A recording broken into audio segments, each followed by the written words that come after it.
1 second. Sorry. The minutes of July 13th. So they aren't that long, so let's just go with page 1 or 2. I just have a couple of little things on page 1, where I talked a lot about Collins Foundation, but I probably shouldn't have been. I should have recused myself. But on the second to the last line, where it says as-built plans have been reviewed, I would just say and approved by consulting engineer.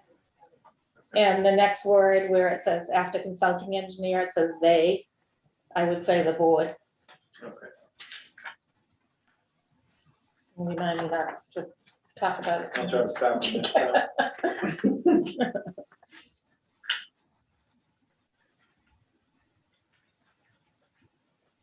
And then on page 2, the first paragraph, like right in the middle where the line starts over 4 months.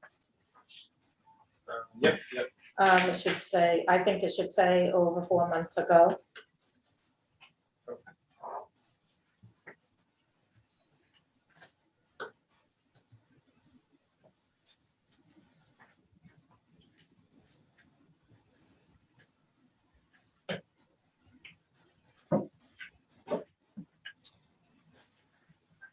All right, anything else on page 2?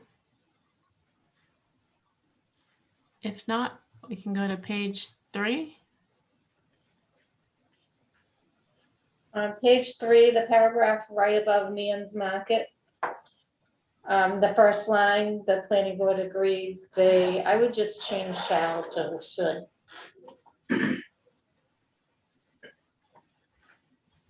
And then under Nan's Market, the first line, the board deliberated on when to require outdoor lighting.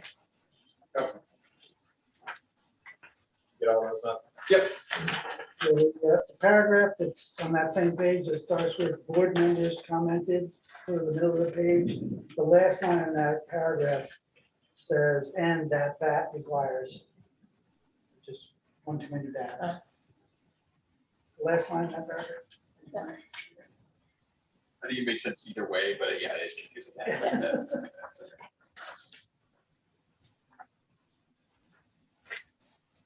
All right, any other comments on page 3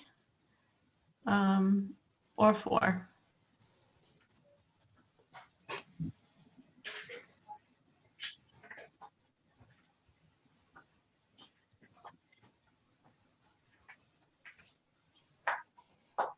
I move that we approve minutes of the July 13th, 2021 meeting as amended.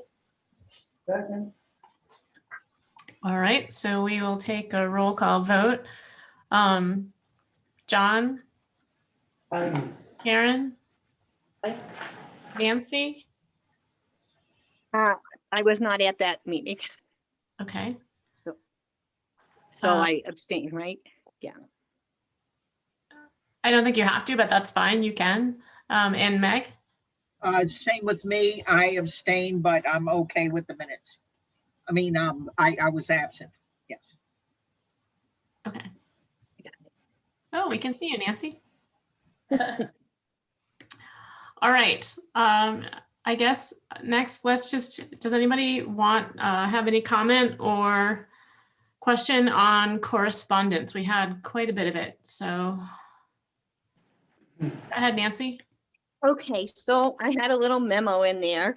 I'm hoping that for a future meeting that's sooner rather than later, we could discuss the some of the issues that the businesses are having. And I saw that the EDIC at the same time sent a memo about the open signs, which I didn't know was also coming. So it seems things are kind of heating up, and it would be good that maybe we could be a little proactive rather than reactive, because I think there's going to be many situations occurring where we are going to have to react. There's a lot of stuff on social media that I'm reading that I think is actually incorrect, but it's people's perceptions or feelings about how businesses are being treated, or why things are not going well for another one. The bank is leaving next to the Stow Pizza, and a lot of people were saying there were regulations against them having a drive-through, which it turns out that isn't part of it, because I actually stopped in there before we left on vacation and got someone to kind of talk with me a bit about it. They're having customer number issues and other things, but stuff gets blown around, and I heard all this talk that the town is not allowing them to use their drive-through. And then there's the open sign issue and just other things, and I just feel this growing sentiment against town government that's misunderstood. So anyway, I'm hoping we can maybe sit down and just talk about some of the situations. Sure. Why don't we put something on our next agenda? If everybody agrees, I think that would be good. And I think a lot of it is around communications. Yeah, But to your point, Nancy, we can talk about it and see if there are things we should be doing proactively as well, including. right, like communication. especially the open sign issue. I don't know how, I know you have to vote in changes, but there are also things we can do to change language in the interim, and maybe we could really look at that particular language about the illuminated open signs. So any zoning changes has to actually go to town meeting. So I was curious, I do have a question related to that. I saw the EDIC's memo. Are they actually applying for an actual variance? I mean, I know they sent a memo, but that's not an application for a variance. So I'm wondering, does anybody know? No, there's no application. No application, no. Right. And I don't think the ZBA can just issue a blanket variance No, it would from have to be from a individual. zoning bylaw. It would have to be individuals, instances, individual property owners. So what were they talking about in that letter? Was that correct about how there can be these adjustments to a bylaw prior to a vote?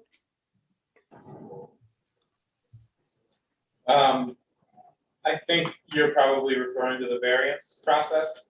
Yeah, There's two separate points in the letter. The variance piece is something that the zoning board of appeals is allowed during looking at the sign bylaws during the permitting process to offer some sort of relief from some aspects of the bylaw. I think Karen's right, that's typically around one particular use, usually in response to an application for something specific. Right, So it'd be a specific variance application. And I don't know if the EDIC is necessarily, well, maybe they were referring to it this kind of blanket variance, but the truth is it has to be specific to. yeah, because that would be ending the whole process for zoning amendments. I think, so I guess the question I have on the EDIC memo is, what did they think was going to happen based on that memo? Good question. I think they wanted to get out there. They basically wanted to get it on people's radar. This is an issue that they think it needs to be dealt with as soon as possible. And that's why at the end of the memo, they're talking about if this is something that the planning board can look at for the next available town meeting, even if that's. Right, so I know what, I guess I'm familiar with what we can do, which really constitutes a zoning bylaw change, which we would have to take to town meeting. But did they, I guess, it wasn't clear what they were asking from either the building inspector or the ZBA. It seemed like they were asking the building commissioner to back off on enforcement. Well, they said to rescind his thing, which he can't actually, he doesn't have the authority to do. And I So, know, I mean, we could, building inspector, I know we have a new building inspector now, but he typically responded to complaints filed by other. The previous building inspector? Yes. Laurie, there's somebody here with their hand raised, just so you know. sure, go ahead. If you could, so I can't see you, but I guess Karen, if you could help manage that, because I actually, it's hard to see who's raising their hand. I actually came after reading Nancy's letter in the meeting packet, and I thought I'd show the face of the internally lit signs. That's me. But I'd like to give you how it came about. In 2017, that's the first time that I brought up the internally lit signs to Craig Martin and asked him to be enforced. It's now 2021. At that time, there were maybe 2 or 3 internally lit signs in the lower village. I only brought those up to be fair, as that is what I wanted, fair treatment for the businesses. I did not perceive at that time that fair treatment was being given to all businesses, in particular to the Presti property, which has come to haunt me, and it continues to haunt the town in ways. Actually, Nancy, I do remember you were at the zoning board meeting, I think, recording and sitting beside Craig Martin, when the some things were decided about that Preston property. So in 2017, a member of the town who's adjacent to the Preston property asked for zoning bylaws to be enforced, but Craig Martin ignored her letter. He did go and speak with Mr. Presti before commenting to her. She sent another one. He just refused to do anything. If you look back to when the original quote letter that was given to Mr. Presti by Craig Martin when he was in the position here at town, a year was spent by the planning board about in which issues they had seen, they had gone and seen, that they had been watching as citizens, looking at what businesses were going on there. They discussed it for almost a year. They went to Craig Martin with the findings that they had. They were discussing, are we supposed to do it? We make these rules, who enforces it? It's Craig. He said he'd take care of it. They saw him again. He said nothing about it. The next maybe official meeting, whatever, he said it was all set. He said there was no problems there. They were so shocked. They wanted to speak with him. He didn't show up at a meeting. He sent the letter. Then this is going from meeting minutes. And then he sort of turned it around as if they shouldn't even have gone there without him there to explain them. The planning board were all in agreement to this, except for one member who was an electrician. At the beginning of the talks, he was forward on with everybody else that there were issues there.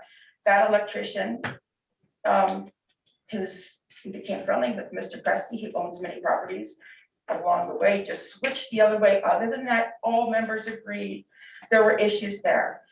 They wanted to get town council to review the findings, because as a planning board, they were not seeing how he came across those findings. It's their job in the planning board to work with zoning laws. The town administrator at the time told them no, and that no one was to question the zoning officer. There was no paperwork to back up any grandfathering of that business that's down there as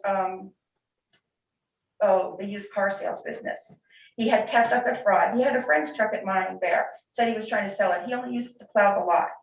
He kept a sign there. There was a planning board member that lived across from Papa Civica that used to see that. He produced no records of sales at the zoning board meeting.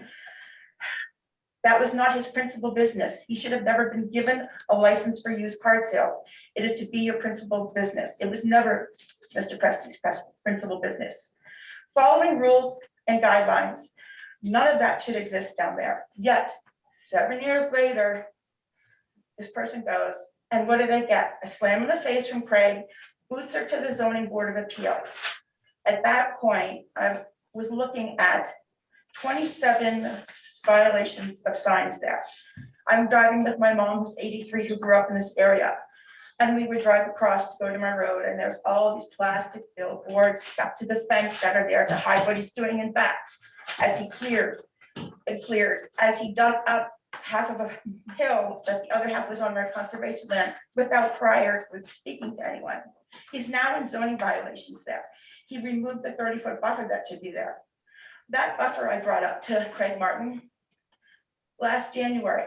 He ignored my response. That was fine because of the way Craig Martin has dealt with stuff, of the way I got a message from former chair of the select board, Ryan, that he was well protected. He obviously had been well protected by the former town planning office board. I can't think of the names.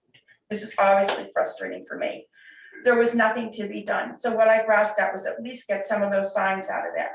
As I'm writing, and it took a long time, he did nothing until I took a picture of each sign and labeled precisely which bylaw it violated. Because, oh, give me the address and I will advise, like you don't drive by there.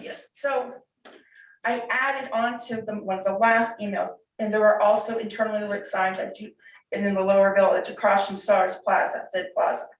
I said, because I wanted it to be fair. Of course, you know, he blew that off. Well, every once in a while I'd send him a letter because that's what he was doing to Peggy, he just blows you up. That's what he just did. He did that to Marie Giles, who lived there and moved when Presty had, he had trailers on this person's property. And I read in the 40 minutes, oh, she didn't call back, it's fine. And she's so flustered. It was just his way of doing things. Ignore and they'll go away. So his ignore and go away continued.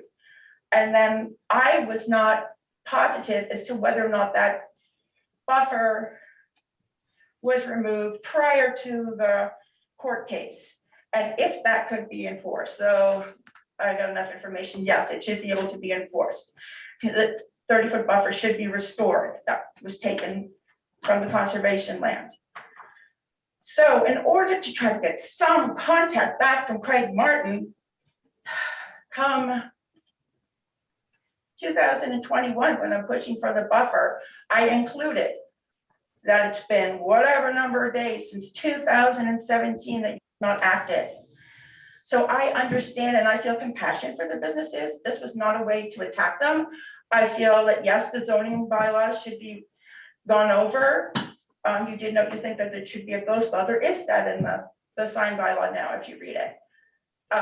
Acton does have internally lit signs, though they, like Concord, have zoning bylaws that designate different areas of the town. The 10-year plan and what Monument is always trying to do is to prove the lower village. If it's not treated in a manner as if you want to get it at, it's not going to ever get there. Sadly, last night, I'm listening to maybe it's zoning board of appeals, and they're talking about a shed that has to go up at the Shaw's Plaza. And you hear, well, you know, this isn't gonna look as bad as everything else on the street, and it's depressing. So if they feel they cannot do business without an internally lit sign that says open and closed, they could look around to other towns. They could look to Nance that's doing wonderful with that. Without that, they could look at the new sign that the person has put up for the chiropractic with the lighting down. That sticks out and is really attractive. Possibly all of the signs that are all sort of strewn around the road that aren't in compliance with A ones. If they're taken up, there's less eye distraction. There's a lot of things that could be done. But in no way was I ever intending for something like this to happen to the businesses at all. There is just, you know, just put it out there, frank as can be, because I'm just, that's how it is. And so Okay. that's Thank it. you.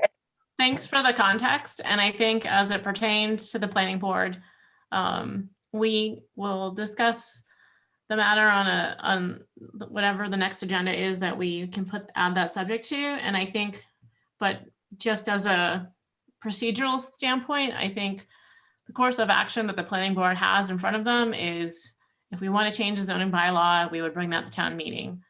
That's If what it is. It's like really stuck by the law, so you can't change If a it. specific business wants a variance, they can apply for one through the ZBA.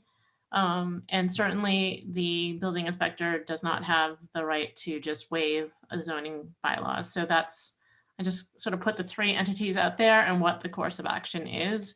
I don't know if anybody from the planning board has any other Well, comment. can I just clarify something I said earlier when I mentioned that the building inspector responds to residents? I hope you don't think I was pointing at that particular situation.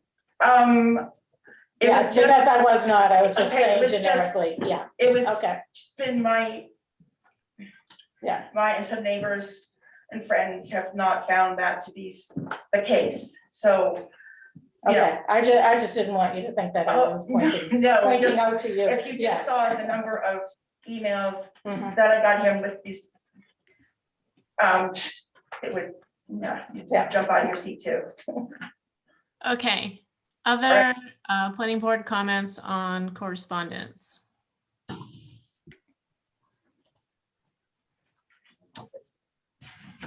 I had a question about Radant. Yeah, Why are they installing these propane Propane. tanks?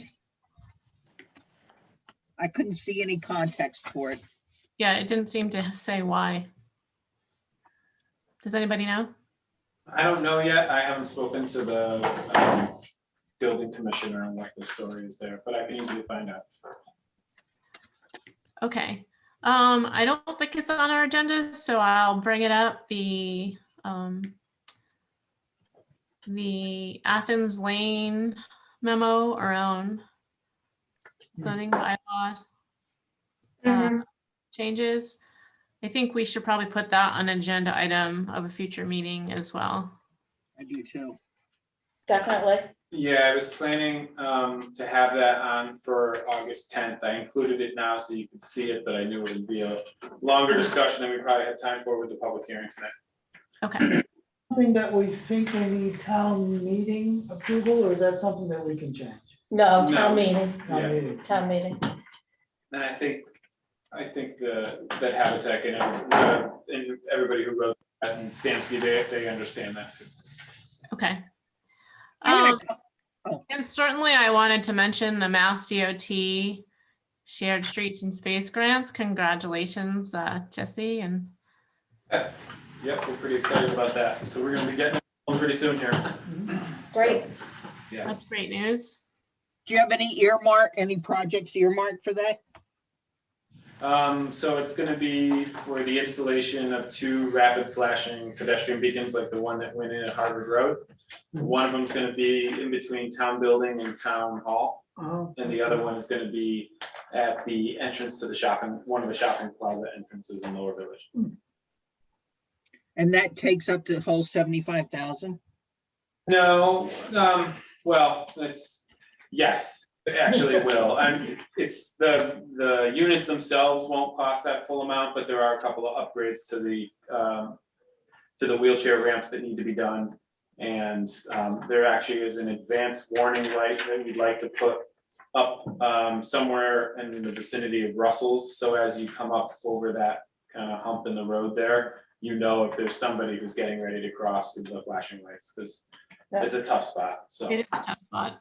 I think with the highway department doing the work, we can save a little money and then purchase a couple of those other improvements that I just mentioned, so should work out.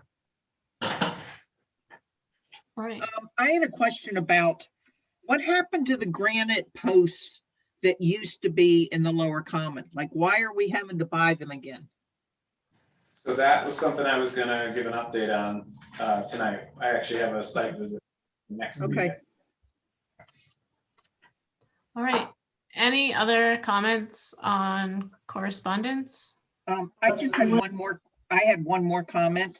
Just on that site visit to the Harvard Road, what we did, I was part of that. I did not go up that hill, not because we were running out of time, but because it was really overgrown, and I did not want to go in there with the clothes that I had on for ticks and stuff. So that was not, I mean, we went pretty far in the back of that house, but we did not go in the back of John Massia's house all the way up that hill. But it seemed, I thought we did a good job at looking at the site, and that was not because we were in crunch for time. None of us wanted to wade through all that wilderness there. I know Malcolm walked it pretty extensively, and I actually walked it and went up the hill as well, separately from you guys. So we can discuss that when we get down to the continued hearing. One other question, the Hallett's Point recension of the subdivision plan there, is there any characteristics that come with that subdivision plan that should be retained? Because right now, there's just the 2 lots, right, that we did the A&Rs on. There's no other, I don't know, I just wonder if there's anything, are there any restrictions, or will the Conservation Commission or something deal with? I think the conservation restriction would deal with any restrictions on the On property that property? versus the subdivision. Okay. Yeah, and then the buffer on Sudbury Road is still included, and it was Right. expanded and actually in one spot. Right. And then as far as like the erosion control special permit side of things, the Conservation Commission has most of those properties within the 100-foot buffer, so there's a notice of intent. I discussed that with Kathy. I was going through the same exercise I think you're getting at, which is there any unintended thing left behind? Right. And it seems like it's pretty well covered. Okay. Yeah. And just a comment about buffers is I'm really glad that we have these driveways coming off of Halleck Point, because I don't know if you guys have gone past Hiley Brook yet, but you know, that buffer that we created, the 60-foot buffer on that property, we can just kiss that goodbye with the way that they dug out the driveway and cut down the trees. It's a laugh, the buffer on the street. So I'm very disappointed in that. That's been by it. No. I think, so one other question I have on correspondence, Jesse, is the Collings note from Sue. Do we need to put that on an agenda for the planning board to actually decide where to go from here? I'm gonna see what I get back from JM Cool. They saw her comments, they kicked it back to Andrew's survey. I actually think this is more so far just a confirmation of a few things, but yeah, we probably will try to get an agenda. Okay, and then I think Lee's note as well. I know we kicked the can down the road, and I know we're waiting for that report as well. So it's just something I don't want to lose sight of, that when we do get the report, I think we need to discuss the information she put forward as well. It's definitely on Malcolm and I's radar. Yeah. Okay. Any other correspondence discussion? All right. 1 second. All right, any public input about things that are not currently on our agenda?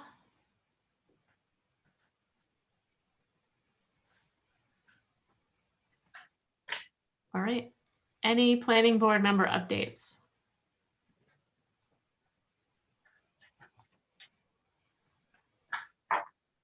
All right, Jesse. Okay, I am seeing that it's 7:30 here. That's true. I can kick my stuff till a little later if you like. Okay. All right, so we are here for the continuance of 137 Harvard Road erosion control special permit. Just from a procedural standpoint, just a reminder that we will hear any new information from the applicant or their designee. Because this is the second time around, I will probably take questions and comments from the planning board first this time around, and then move to the public. And certainly everyone who wants to speak will have a chance to do so. Do I hear any questions before we get going? Procedurally, that is. All right. Is that Rich? It is. Good evening, everyone. Thank you for your time walking the site this past between meetings. We have received an email from Sue Carter Sullivan with 8 bullet points with some recommendations. After the site walk, we had a safety concern, emergency response to the rain, and we installed trap rock and a stone check dam, and then more trap rock with the stump grinding tailings on top of it. And then we did a bowl of stone up the top where it was bleeding out of the hill closer to the house. And that seems to be holding true. And Sue reviewed that, I believe, in the follow-up site visit perhaps, and that's will remain in place on that area. And then we have a couple other recommendations from her that we can talk about in her email. I walked the site again today, and at the advice from myself to the applicant, he proceeded to add a little more soil where the ponding area was along the edge of the road in front of the house. That was another area they were concerned about. And we looked at the areas over the septic system and off to the left of the dwelling. And it's my understanding that the Kayleen from the Neshoba Board of Health possibly went out and looked at it also at a request of the town. We'll regrade that area up the front to be 2% per Title V and revegetate it. So September, October is the ideal timeline to have the grass grow and regrade that. Then up above in the front, near the front door too, the septic tank area hasn't had a chance to revegetate also. So those 2 areas in front of the house can be addressed with that. We are also willing to extend the stone up the side that Sue suggested as we go through the bullets later on. So that wouldn't have to be accessed from the left gravel driveway on the vacant lot up around the back of the house. And then her suggestion to add an area drain and a riprap swale from the runoff coming from out of the woods into the gas line area part of the culvert. We can further address that also. So those are somewhat of the remaining items is the areas in front of the house, the gas line swale, and the back area drain for the house itself, as this has been improved for the new homeowner. As we looked at the vacant lot, I had the applicant remove all the small pieces of grass and debris and leaf matter along behind the white line of the pavement. So now you have a clean edge along our entire frontage, both the vacant lot and the house lot. That was something I recommended doing, and we just took it upon ourselves to do that. And so that area has remained clean, and now the water will have a chance to be outside the travel lane. But everyone did see that the pavement currently is cracked. It's an older type of road right now, where there's cracks along the center line, there's cracks in each travel lane. And there was observed puddles in the travel lane during our site visits. So, so big picture, we believe with just one more growing season and typical maintenance around the house per the recommendations of, I think it's items 5 through 8 that Sue Sullivan had in her email, that we can address those things and close out this special permit process. So can you refresh my memory, Rich? I believe we're waiting for updated plans in more detail, but I don't believe we received those. Are you planning to not do those? Well, what we want to do is hear feedback from the board itself on the site walk and the current conditions. And then if it's necessary to prepare a plan to show that, we can. If it's just minor items based on observations, then we can proceed with conditions and just complete out those minor tasks of vegetating around the house and putting in the swale. Okay, so I mean, Jesse, let me ask, what do we typically receive that we have not received yet? So I went through the application. So with erosion control special permits, it's somewhat different depending on what the application entails or what the actual use is and what's happened to the property. But I think the only 2 items that were on there that we didn't necessarily have was the 2-foot contours, which Sue had mentioned at the outset, I believe. And then we had the question on the stormwater management drainage calculations, which is a section in our rules and regs. The reason why that was somewhat of a gray area is because there wasn't any proposed impervious surface, and typically those drainage calcs are tied to impervious surface. So I guess the board could weigh in on, whether that was something they wanted to see, but I know the 2-foot contours was the one thing in the special permit rules and regs that stood out. Okay, That's something that Sue recommended that we have. Yeah, and I know the previous engineer, correct me if I'm wrong, was working on that at some point. And then I know, Rich, eventually you got involved, so I'm just not sure what the status was at that point. It hasn't been prepared yet. If it's still necessary, just because of the existing conditions around the house. Any future work on the lot itself, the vacant lot, nothing would be proceeding on that right now until something was formally filed on that, if it was down the road. So if we can go through that exercise if it's deemed necessary, but the vacant lot has no vegetation alterations. There was no erosion runoff from the large storm event. So the erosion control special permit is somewhat of a non-issue on a majority of this property because there's no erosion. There's no activity at these current timeline of having a couple growing seasons since the improvements around the house were made because of an older person living there and now with a new homeowner coming in. So is it truly, this isn't the clear cut reason why I've filed an erosion control special permit in the past. It's something that was submitted by the applicant during the COVID delay of the gas line, and now we're out of that, and we're benefiting from the growing season and things taking shape where it wasn't a year ago. So conditions are different now than when it was first alerted to the town. So I'm kind of a third party coming in and at the end of the game here, looking at it and saying, is this really a true erosion control issue? And my personal opinion is not. It's a house that changed hands from an older person to a younger person that needed upgrades, heating system, front septic tank, things of that nature in the backyard. So those are almost done.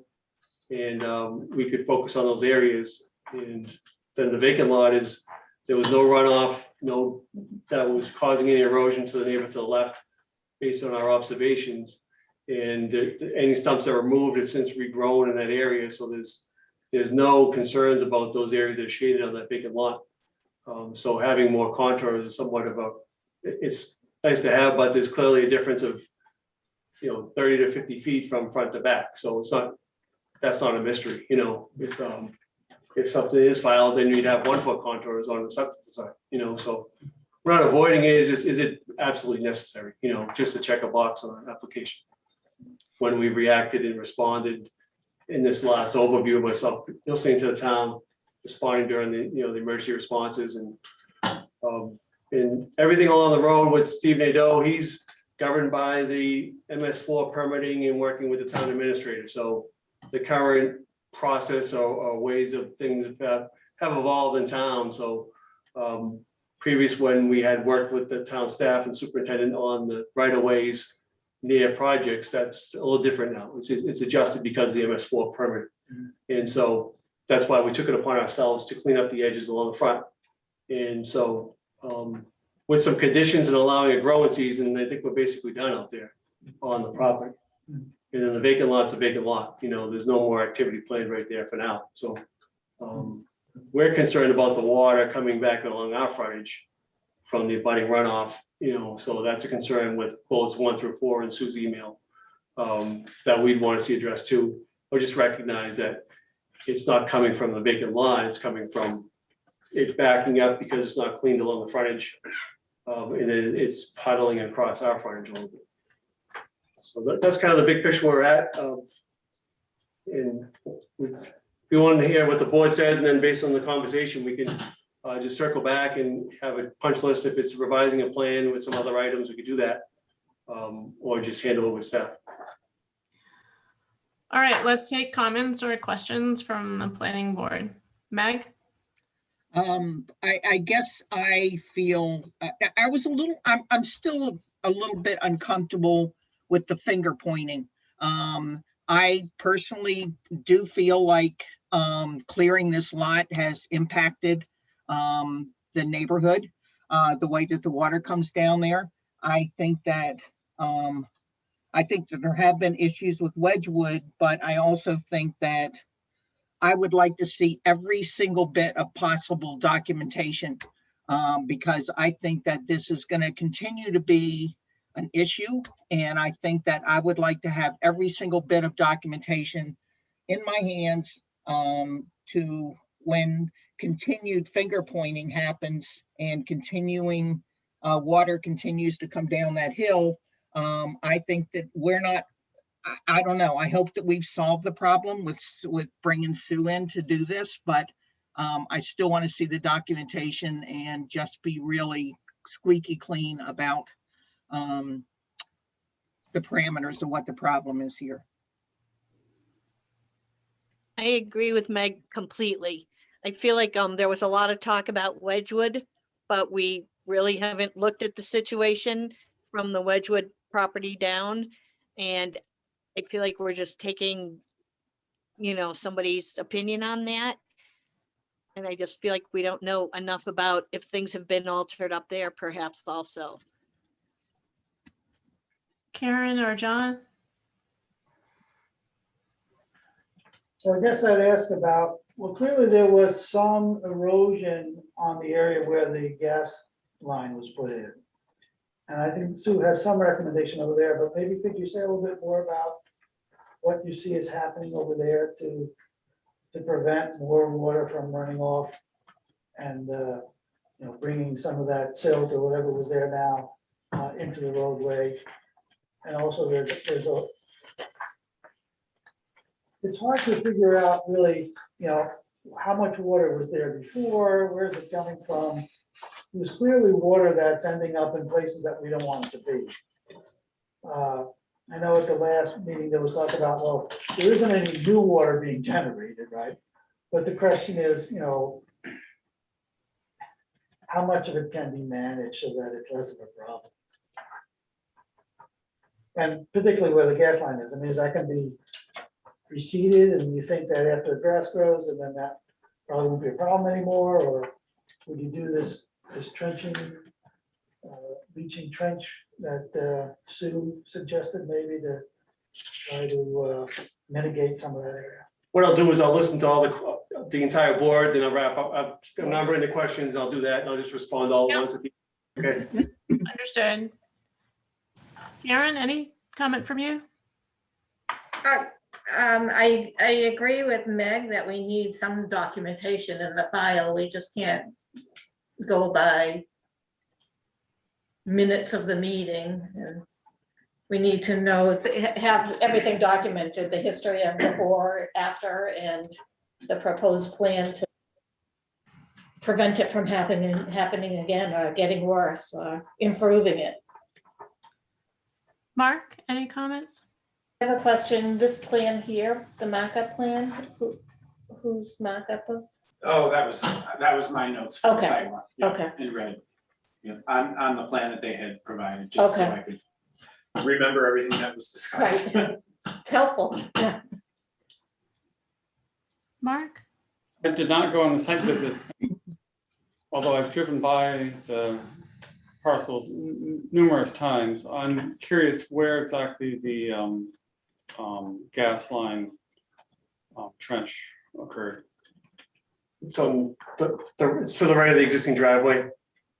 The hatched area with the most, to the right. No, that's the No, driveway. yeah. Right Oh, there. this, oh, that trench Yes. right there. Yeah. Right. Oh, so where the stream is coming down is the gas line trench. Right out of the woods is the runoff from uphill. Yeah. And then the two other pipes from the house foundation drain and the rear downspouts is separate. So it's clear where the water's coming from, and 99% of it's from up above. And some of it's, whatever the ratio is, a little bit's from our area on our site. But that stops and it was still coming down the hill on multiple visits. So when you did this work, did the rate of volume increase? Because I know there's a culvert across the street and the neighbor claimed that she was getting more water. So that culvert underneath the Further. road receives runoff from the street pavement Okay, and also Okay. from above us and parts of our property. okay. So I'm just asking if this Oh, work contributed to that. That area runs into that, does flow into that culvert. Mhm. It was, the topsoil was removed in preparation around the gas line, and then things got delayed from COVID, so it sat there. And so you might have seen some groundwater bleeding in from up above that Okay. normally might have stayed underneath the surface. So yeah, that's possible. but it pooled down at the bottom and before the culvert, there was a depression, so that was a sediment basin that was available that didn't allow, erosion stayed off the pavement. So that's, so now that's grade's brought back up with the trap rock, and then with the neighbor across the street, he showed me a picture of the Google Earth and showing the swale, how the grade was higher. And so that's why we just had, John brought that grade back up to keep that groundwater below the surface, and then with the trap rock additional that Sue's requiring. We'll update the plan, that's not a problem, no worries there. I'm just trying to break down what's really left on the plan based on when we started to the visual from the sidewalk. So Yeah, it was pretty soggy up in this area. Right, and that's the area Yeah, drain we put right. in. I agree with everyone. I do think we need whatever documentation, and I think Sue only reacted to what she could see. I'm a little concerned that we're kind of going a little bit ad hoc here. So I hear you say things like, we cleared this, or we put more trap rock here, or we did this.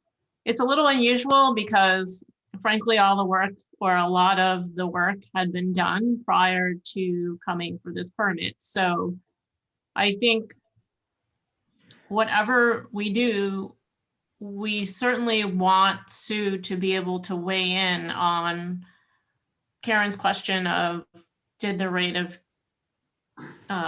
runoff increase or not? And I hear loud and clear what you're saying, Rich, that, hey, we cleared it, but it's grown back and none of it. And so that's just a statement. And I guess my question is for you of, what data can you provide us to show us? And regardless of whether it's usual or not usual for you to, or the, an application to put that information forward, we're in an unusual situation in that the work was done before its special permit was applied. So at this point, we're looking for our engineer to weigh in on, given all the discussion and feedback we've gotten from abutters, did the rate of runoff increase? And whatever data you want to provide her to be able to weigh in on that, I would suggest you do. Again, you're saying that, what you would typically provide, 2-foot contours, et cetera, you don't think are necessary for whatever reason. And that's fine, that's your opinion. But again, I think that given that work was done prior to the special permit happening, and now we're trying to look backwards and try to figure out what the facts are, it would behoove, to me, data associated with the application to help draw those conclusions that back up your statements. Meg? Yeah, the other thing that concerns me is that when we were over at John's property and we were standing at the shed, when you look over to the right, I mean, we're talking about the gas line on the right-hand side of the property. But when you go over on the left-hand side where John's property is, and you look at the hill that was cleared with those trees, it is very clear to me that John's property is very impacted because his property is to the left side of that hill. And it seems really clear to me that just common sense that cutting all those trees on that hill and then having the slope that goes down into John's property is clearly increasing the amount of water that is going into John's property. Well, maybe not the amount, but certainly the rate, Correct. which Yeah. then So impacts it's like, how I just want that. well it can dissipate. Right, and I think that remediation stuff should probably be done on the upper part of that hill, on the left side that goes into John's property. There's some kind of remediation I would think needs to be done, since those trees that were kind of capturing that water coming down that hill, some kind of remediation should be done to take the brunt off of that water coming down into John's property. And I think if the argument is that because there's no impervious surface that there are no changes, then I guess you can provide us with data that shows that when you cut down that many trees, that it doesn't, because you're not putting any impervious surface, that it doesn't increase the rate of runoff. That would be interesting. Agreed. Is that the entire board comments? Or was it one more? Is that it? So I walked separately with Laurie Clark doing the scheduling. You read that available. We walked up the right-hand side, up the gas, up to the golf course, so she observed the pipes and things up above also.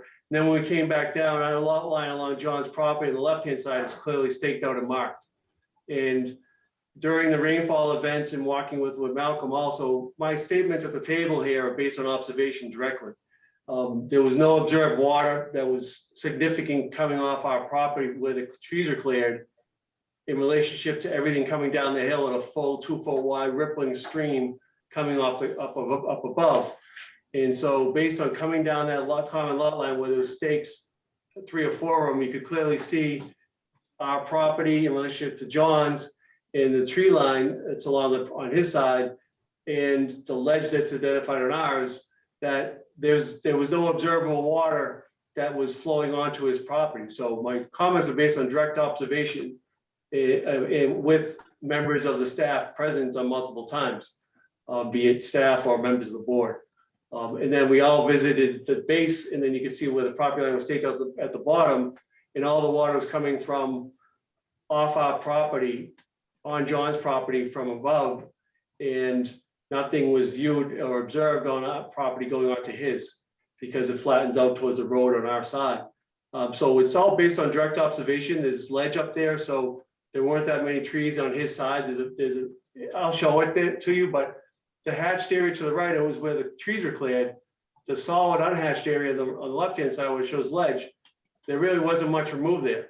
So it was rock to begin with, and it was rock after you cleared the trees on the right-hand side. So we viewed that, we stood at the top and looked back down where the water jug was there. And so based on direct observation with tour guides and along the way with staff, that's what I'm basing it on. So there's no erosion, there's no, it's not implicating any damage to the abutting property, in my personal opinion. So, I mean, I think that this is for the board. Given all of the discussion that has happened in this hearing, I think we need Sue's opinion about this very topic. And I guess I would sort of put it out to Sue of what information does she need in order to be able to render us an opinion. I know she walked it. I'm not sure. I know, Meg, you were saying everyone didn't necessarily go up the hill. So, I mean, that's sort of an open question in my mind. Is I think we would need to have Sue give us an opinion on the things that have been said during the hearing. And I guess I'm not sure if she has information she needs in order to give us that opinion. And so that's sort of an open question mark for me. So we're in agreement that we'll provide a revised plan. And then we'll respond to a written letter documenting the historic events that happened since the last meeting. We weren't planning on disturbing or doing additional work since the first meeting, but given the continuous rainfall events, we had a window to react until the next weekend storm was coming up. So we did an emergency action there to cover over, bring that grade back up where the gas line was, which was purely a utility installation segmented by COVID restrictions in gas line service, crew being available. So I respect everybody's comments. The erosion near the gas area was, I believe, is resolved, and we'll monitor it and we'll provide more feedback to Sue about what we plan to complete that area. That was just, it's not complete yet. It's taken to a level to protect downstream during the events. And then a lot of that water is coming down, and then we're bringing the grade up. We'll talk about it, but we're covering back over where the groundwater usually travels below the topsoil and subsoil about 2 feet down when it's coming off a hill. So we're slowing that down from what we put in there. We'll document that also. And that's, so I'm not trying to force the board to do something. I just provided my observations based on what I saw coming in after 2 growing seasons and a large storm event, and we've been to many of them where we see all the mud down on the road and the pavement, and there wasn't any of that coming off the vacant lot at all. Not one drop of dirt, or coming off the hill onto John's property. It's all clean water.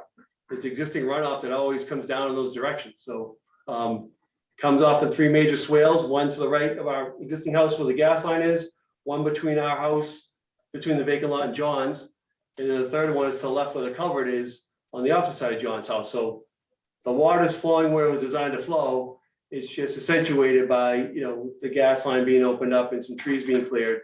But upon our visits multiple times, the concerns about the road itself are long in history documented about there being icing problems.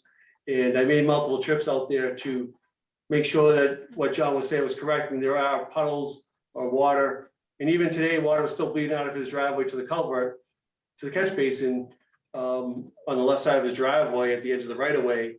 And the remainder of the frontage on our property was bone dry. So it's a hill, water flows downhill, and it's going to continue to do that. And so we'll document that and have Sue look at it and close, and meet the requirements of all that, and that's perfectly fine. And I guess, Jesse, I would certainly want Sue to weigh in if she felt she needed more information to, besides what is typical, to render us an opinion about the things that have been said in the hearing. Okay. Do we be more specific about what the question is to Sue? What do we want the opinion about? So I just wrote a note. So this is a good question. Let's make sure we're clear that seems like the central question is, did the work that was done change the rate or the volume of the runoff? I think we're pretty clear on the volume question, but could the rate have changed?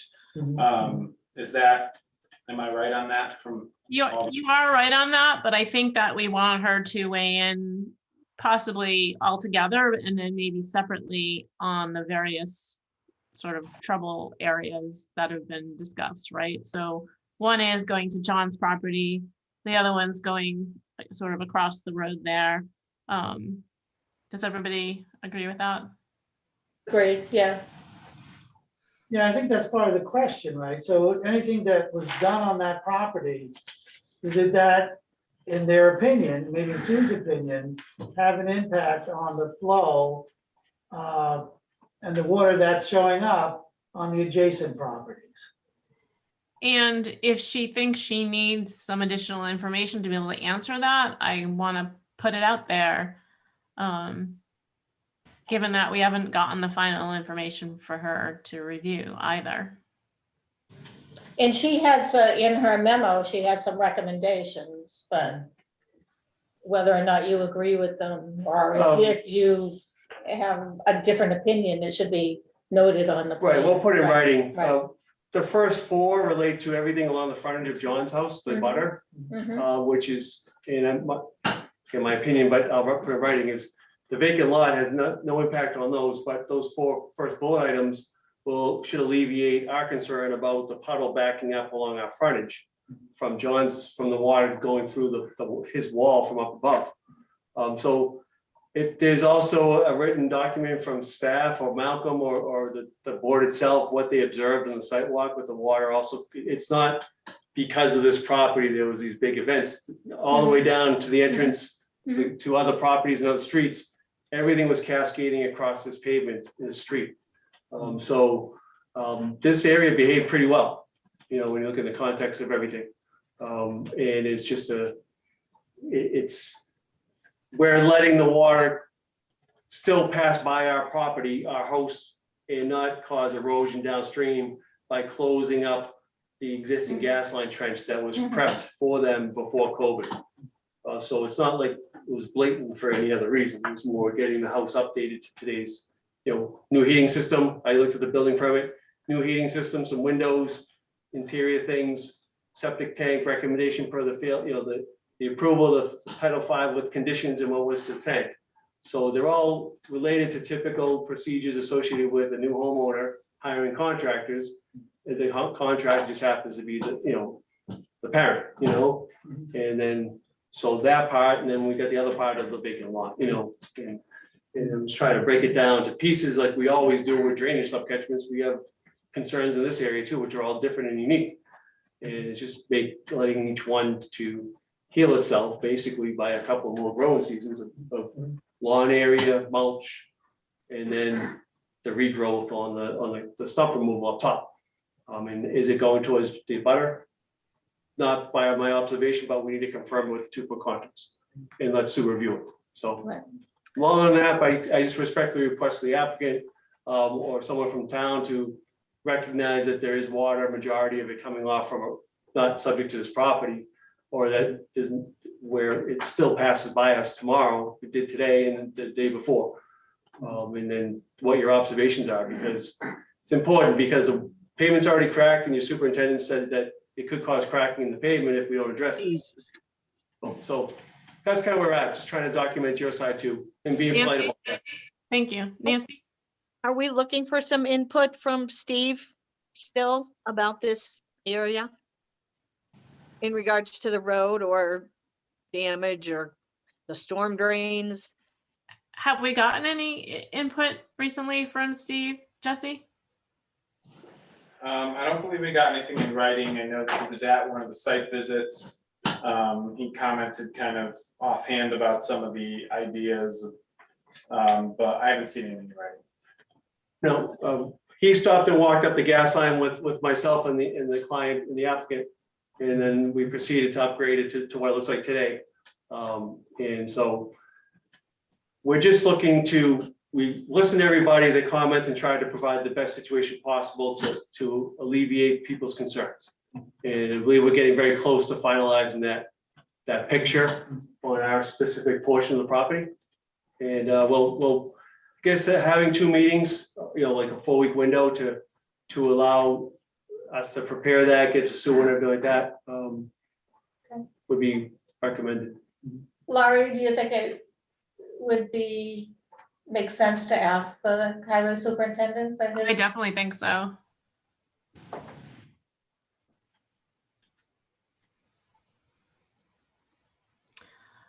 All right, any other comments from the planning board? If not, let's open it up to the public, and just a reminder, if you could just state your name and address when you're called upon. I'm going to ask Karen to manage the room since there's very few people online.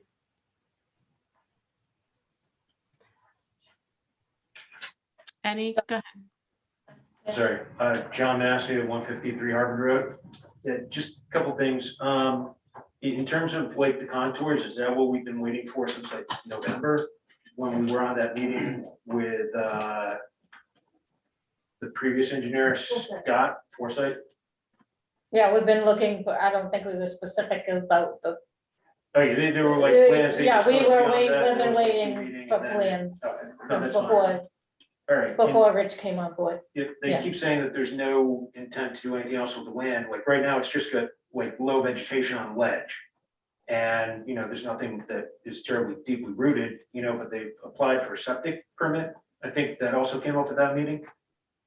So if there's no intent to build on land, I mean, there's gonna be a revision and we'll be back to special permit zone, if that goes through CBA or whatever.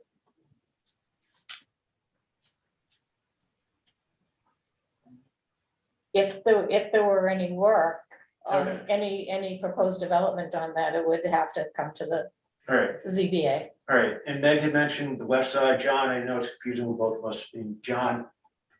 But you were referring to my property, correct, Meg, when you were mentioning that you had seen issues when you were on the site at my property on the left side? Yeah, Okay, Yeah. no, that's fine. Because I've also lost a lot of the trees that also help slow down the flow of water, mhm. coming from Wedgewood and coming from John's property that's taking a new path that I believe you had mentioned was from. There's not a new path. I respectfully reject that. And we looked at the tree line on your property, so the tree line behind our shed. And the pickup sticks of the old tree limbs seem identical, so I'm not sure. I'll have you walk the site before I come back Okay. and have you identify those, but Because Malcolm, when you were there, you'd seen things coming off of that side as well, correct? On the hillside, On the ninth, I the think? third side, I can't speak to that decisively. I mean, really, with the biggest thing I observed were the really large channels that were coming from further up grade. I couldn't say decisively whether there was water flowing down the side underneath some of the sort of undergrowth there or anything, but Okay. it was definitely, if there was, it would have been pale in comparison to the, I mean, With all your notes. tropical Yeah. storm flows that were No. happening that day. so what's your opinion? What did you see coming down through the woods absent of our property? How wide was the water? About as wide as a chair, correct? Well, it's seen coming down from Wedgewood, which is what I've been seeing for the last 7 years or so, is Right. that was why the chair off of your property, there were 3 different little fissures that were maybe about 4 to 6 inches wide. That was on the ninth. Trickling if it were there, but you had rapid water coming down Yeah, and then flooding the street. And it collecting and puddling onto our frontage, so. So I'd like not to get into an individual debate here. I mean, clearly the planning board will rely on our engineer. I think we know where both parties stand. And maybe Rich can speak to that in his report. Yes, I will, thank you, it's, Right. Is it possible to have Lori and Sue, the engineer, to come look at my property? And Jesse, since they weren't able to on the actual site visit? Because it sounds like we're another month away from, right, you said you were asking for 4 weeks, right? based on standard procedures, yeah. So that's But fine. Laurie was taken on a counterclockwise trip from the gas line up to the back stake that we share and then down that lot line. So Laurie, the planning board chair, has already reviewed that line, walking down that property. Okay. But admittedly, I didn't go to your property, John. So I mean, I'm happy to come out. Right, that'd be great if you could, and I don't know if Sue would be available as well, since she's kind of, you know, the town appointed engineer, if I'm using that correct, okay. Yeah, I mean, I just, you know, I mean, like I mentioned before, you know, I have water coming down for a few years now from Wedgewood, and I do believe, in my opinion, that I am seeing more water coming through my property, so. Okay, other comments from the public?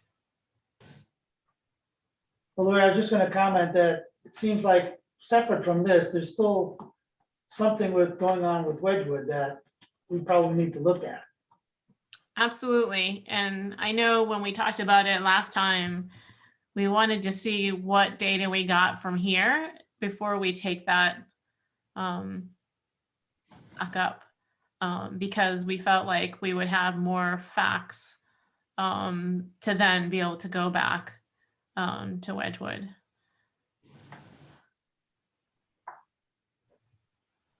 John? Since you brought it up, John, I have another neighbor now who has cracks in her foundation, water's coming in from Wedgewood. And I think similar to what you guys might have experienced, and she's got mold in her basement, so if you'd like, I can put Jesse in contact with her. Well, that's not adjacent, that's not abutting our property though. No, but John, it No, just. say it. No, just- Just regarding Wedgewood. Well, I mean, Yeah. Right, during the site visit, And- you had mentioned that Wedgewood seemed to be the source of your water as well, potentially, well, unless I misunderstood something, I'm sorry. no, I mean, I guess my review of the plans, the application was submitted prior to my being back in this area. And then I'm glad it rained. I hope no one got hurt by the rain, but it's the best thing that could have happened for this process because everyone saw where the water's coming from. And there's multiple visits and multiple times. So your concerns about the pavement are valid. They've been identified and I agree with them. And I had Steve Nadeau out there, Malcolm out there. Malcolm was on your property walking up the swale. So many people have listened and brought this to the table of how to fix things. And the first 4 in Sue's email are associated with from the catch basin to your frontage and what the options are on the right of way, separate and independent of the vacant lot and the house lot that we're on in this permitting process. I'm going to address 5, 6, and 7 of her email, which we're going to make improvements to the gas line and maybe and perhaps 8. So it's kind of like a 2-part section in her email. And that will be vetted out. I'll put it in writing, Okay. but that can also be looked at with staff and things of that nature. But that's a long-term thing. And whether it, so I think. I might have missed it. I am sorry. No, it's okay that you don't see that. It was just kind of a big picture thing. I just didn't know if that was part of like a agenda package. I haven't seen any. It just got set, it's somewhat internal That's fine. communication. I don't know. So there may be a Which one? plan to. Sue's Sue's, email it should be up dated on the July website. twenty-sixth. Sue's email is up on the meeting. Yeah. It was not listed in the It's response, online. but it is up That's online. fine. So. So is there a plan then to deal with like the flooding and the icing in front of my driveway then? prior to- No, not associated with this permit because Okay, we're no, not that's fine. responsible. I didn't know. And I think that's why we want Steve to weigh in as well, because some of the things Sue put in there would be associated with him too. Just my apologies with, so my approach was based on knowing many people at this table and town staff for, 15 to 20 years, is that we all kind of talk to each other and try to find a solution. And then we kind of bounce things off each other to try to respond back. So this is kind of a continuation of that conversation at the table based on your observations. And now that I've heard them all, I'll go back with the applicant, we'll put it in writing. And then it can be observed and talked about, and we'll come back, that's. Okay, any other comments from the public? Karen Meyer? Hi, thank you. Karen Meyer, 9 Wedgewood Road. I just had a couple of questions. First of all, I remember some time ago that we were talking about a cease and desist order that had been issued for one of the lots. And I wasn't sure what happened to that cease and desist order. Has that been resolved? Is it outstanding? And does it apply to lot 2 or to 137 or both? I believe the resolution was that they had to come and submit this application and go through this process. So it applied to the whole property. Now, a couple things happened during that cease and desist. One was that, and Jesse, you can correct me if I get this wrong, I believe their septic was permitted or approved by the Board of Health. There's a couple things that happened at the Board of Health that didn't abide by the cease and desist. I can't remember exactly what those were. Yeah, I think it was the Board of Health septic work and then the gas line permits. There was some other permits that were more related to things, public safety, fire department permits that they, regardless of cease and desist, still have to act on. So I know the board's discussed kind of the nuances of what a cease and desist really means across different departments, but those are the two things that come to mind. So in the meantime, people moved into the house. Yeah. And so that's kind of where things stand.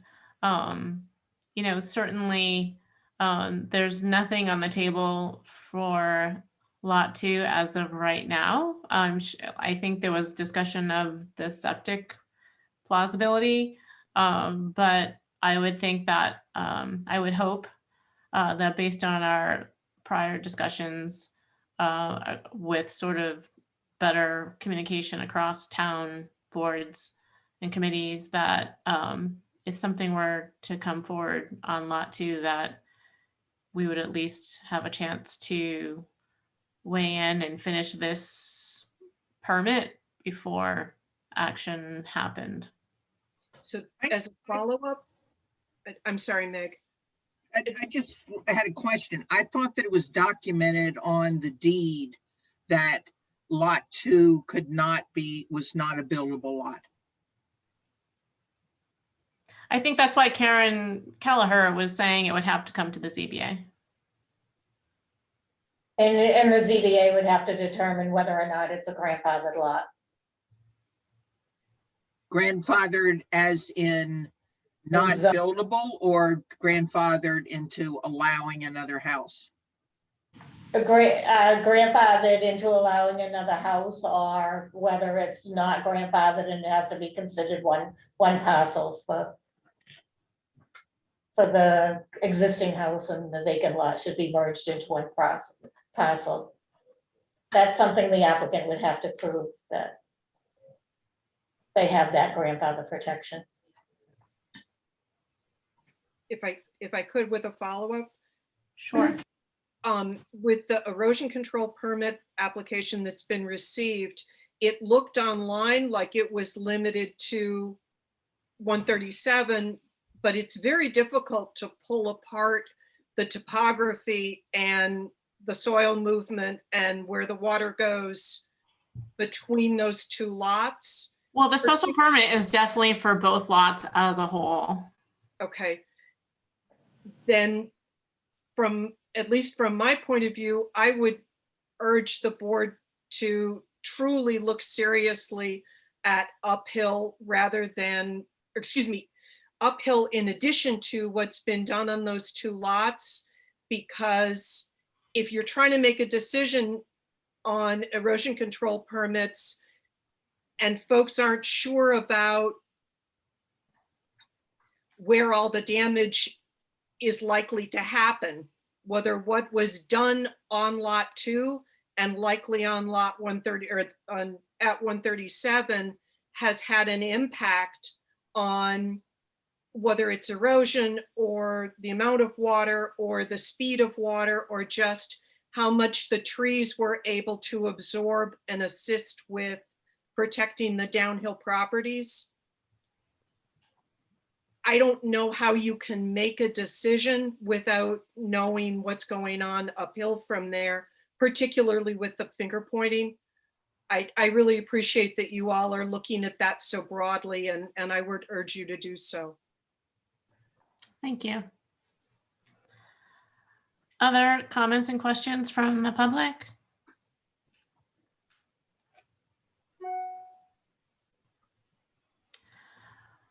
All right. If not, I know based on comments from the board today, we're looking for updated plans and information, as well as some input from the highway department.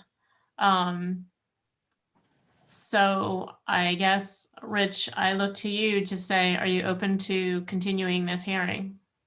Yes, we are. Okay. So Jesse, then I'll look to you to figure out when we do that. And Rich, you're asking for how many weeks? At least 2 meetings probably into September. We get. Okay. So we'll need time for Rich to update the plans and for Sue to review them. Right. Yeah, so right now we have 10, 17, 24 for August. You're saying September is better? Is that what you're? Right, we have vacations and things like that. Okay. So, So we haven't really talked about our September schedule, so maybe we just do that quick while we're making this. oh, what's the second August meeting? So it's for August, it's the 10th, 17th, and 24th. Well, we just go for the 24th. And then as a placeholder, and we'll see where we're at there.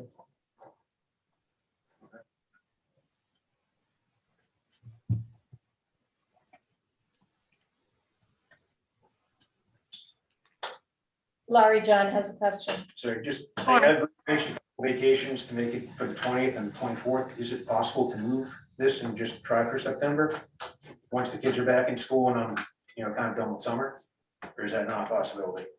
Did you hear that, Laurie? Yes, I did. Thank you. I guess I'd look for the board's input. And Rich, if you have any input. Well, then, if the board, I'm fine with September. I mean, Okay. site's only getting better as the grass grows and things happen, so it's waiting is not an issue. It's self-serving, so not being less, just the truth. Yeah, Yeah. no, makes sense. All right. So let's talk about our September schedule. So the 7th is the day after Labor Day, if I have my dates right here. Yep. And then, so then the 14th, we typically don't meet that Tuesday after a long weekend. Right. I'm fine with it, it's just something we've always done. So that would give us the 14th, 21st, and the 28th would be our other 3 meetings. Mhm. So, And from a planning board standpoint, does anybody have any conflicts? I'm good. I'm away. Which week or all weeks? Away on the week of the 14th, and yeah, I should be back the following week though.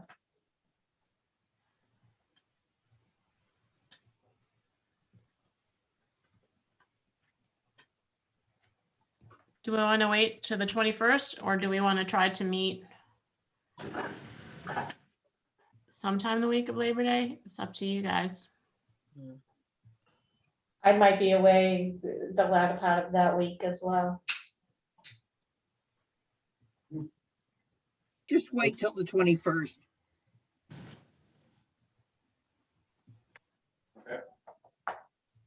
Okay.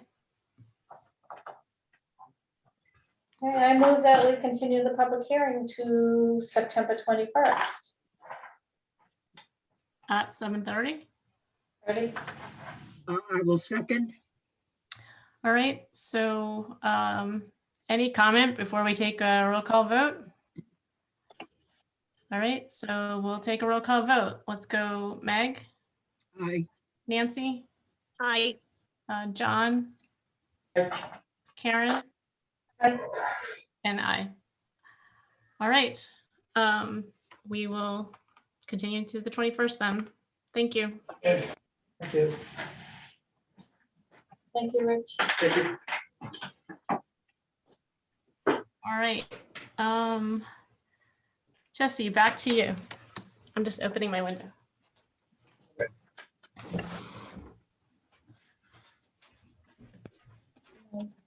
Sorry, I missed this. I checked on Sunday and I didn't see it. Oh. So, Yeah, it came in like right at the end of the day on Monday, so. it's fine. I appreciate your help. Do you need a background? No, you can take that. Okay, thank you. All right, I'm gonna try to go rapid fire here. Lower Village zoning, the updates from Dodson and Flinker. We should be having a staff meeting in the next couple of weeks to get their recommendations, and then we're gonna schedule something after we've had an initial look at it. We're gonna schedule a forum or some sort of public meeting for probably late August, where we'll talk about the recommendations and we'll see some examples from other communities, things like that. So we're trying to get that back up and going here, so we can begin doing the actual work of taking those recommendations and drafting them. I am working with KP Law right now to try to sort out the last questions remaining regarding the Zero Great Road conveyance. So that's the land from Habitat that we accepted at town meeting. This is the fish lot. Apparently there's been a holdup because of some probate issues. They wanted to double check at probate court, which just recently opened from COVID, so just kind of put us back a little bit. So I'm keeping tabs on that. I'll give you an update, but I'd like to get that squared away, given that we accepted it at town meeting. It'd be nice if we could take it if we accepted it. We talked about the shared streets grant that will be getting going on shortly. Regarding, we have the Traffic Safety Advisory Committee that's going to meet for the first time on August 3rd at 8 a.m. Ooh, Yeah, looking forward to that one. coming from Templeton. So that one we'll be addressing some of I do a bunch of in committee stuff, but we're going to be addressing some of these longstanding traffic issues in different parts of town over the course of that committee's lifespan. I'm just going to keep going with some of these transportation ones. One question I had regarding, we allocated $60,000 for conceptual plans for the town center to help do some preliminary design prior to a transportation improvement funding ask. And I'm curious as to where that project would live. Does the planning board have a significant interest in how those traffic improvements and sidewalk and pedestrian improvements are made and conceptualized and eventually designed? And I'll be asking the Complete Streets Committee the same thing. Town center is definitely one of our villages, it's similar to Lower Village. Obviously, this board had a primary So I just, before we get too far, I just kind of want to know where the interest lies and who will be a body that would be kind of keeping tabs on the details. Hey, Jesse, quick question. When you say town center, I just realized, are you talking up by the town common, by the library? Rather than the lower, okay, all right, I didn't understand that. Okay, thank you. I mean, it's nothing, I guess, that we necessarily have to decide tonight, but I've been just kind of thinking about like who, you know, as we get updates, and it might be a couple of different committees. Just kind of curious about how to structure this one. So it's on the Complete Streets priority plan, right? A bunch of Yeah, smaller projects are small, looped into this. looped into it, so I Mhm. think just working together in concert Okay. would be my opinion. Yeah, I think Because that, it's definitely a planning issue. I mean, I think certainly the planning board would want to give input. yeah, Okay. So just as an example of the kinds of things that would take place, like I'm gonna design a scope of work for the consultant to respond to. Would that be something the board would want to see and provide comment on? Something like that? yes. Okay, all right. That's all I need. I just want to make sure I got ducks in a row as we go forward. Okay. All right, so that's, I think, most of everything on the traffic stuff.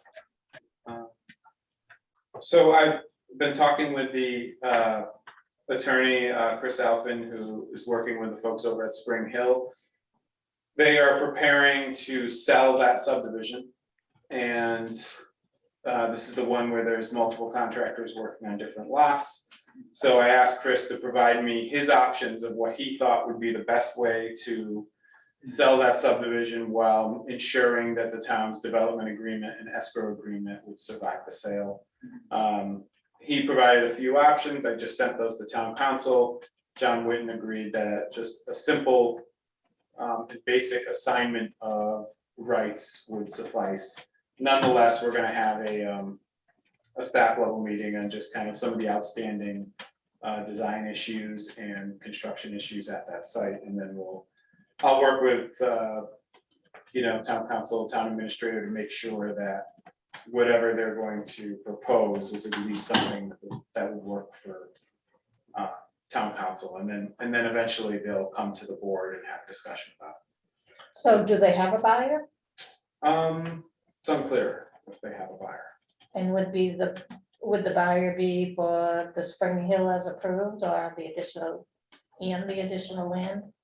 So I don't know if I think they might just be, this might be turning it over to the home. I'm not really sure, because there was some discussion of assigning some of the rights to the homeowners association, which would assume that they would be. So we need to figure out, I don't know who the buyer is yet. We don't know. Oh, I'm just thinking. Yeah. So sorry, I missed the beginning. This is Penny's? Yeah. Yep. So if they are, I guess the question is not so much who is the buyer yet, it's if there is a buyer, how does everything get assigned Right. while securing our funds that are in place and all of that. So regardless of what happens, I've at least got town council looped in, and Right. we'll try to Okay, make sure that whatever the choice is that you know, our interests are still. So there are 4 lots, is that Yes. in that? And apparently they are all still held or controlled by one entity? So they have been sold to different parties. So for instance, there's one contractor who's working on a couple of lots. What we agreed to is that the owner of the subdivision, the whole subdivision, had put a bunch of money into escrow. Right. To, you know, tackle any of these issues that came up in the meantime. And then they signed that development agreement that said, if anything goes wrong or anything needs doing, the buck stops with me as the owner of the subdivision. So if they are to assign that, we need to just know that there is indeed this new owner where those Right. same rules Yeah. apply. I yeah, I think remember where, having heartburns about that whole scenario. well, I think, and I Yeah. think specifically what the board was concerned about was if that owner, so to speak, happens to be another entity that then has to argue amongst themselves to come to agreement. Do we really get the same protection Right. versus one Right. person? So anyway, those are the kind of things which are still trying to sort out. Okay. But this is exactly why we knew the situation would happen. Or at Yeah. least we knew it was a possibility, and that's why we have that agreement. So we just have to make sure it's valid. So. Okay, Jesse, I had a clarifying question. So what Karen just asked is, I forget this, that there was a chunk of land, like maybe 30 acres or something, that was not assigned, that there were these lots, and then there was conservation land, and then there was still a chunk that was not sold, or? Yes, Correct. I'm getting to that next, actually. Yeah. Oh, okay. So parcel B was about 30 acres. It was not part of the subdivision. It was the only parcel that Penny Cushing retained as part of the deal. I just met today with Randy Carpenter and Bob Visco, who is helping, Oh, good Lord. who is helping Penny understand how to further develop the lots. They have interest in developing 5 of them. They recognize the affordability requirement on the very next lot that gets created.